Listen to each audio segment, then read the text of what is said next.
How to create table in MS Word on Android. Hi everyone, welcome to the channel. This is Rose and I'm here to guide you on how to create table in Microsoft Word on Android. Watch the video till the end and without further ado, let's dive right into the video. First, you will launch Microsoft Word on your mobile device. Now tap plus icon at top right corner of the screen.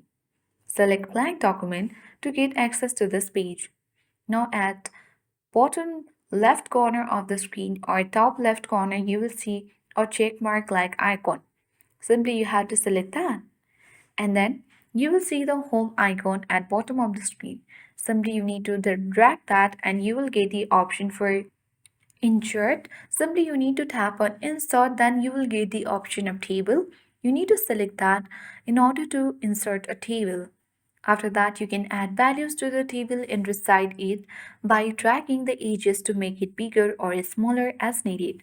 So that's how you can successfully create a table in Microsoft Word on mobile.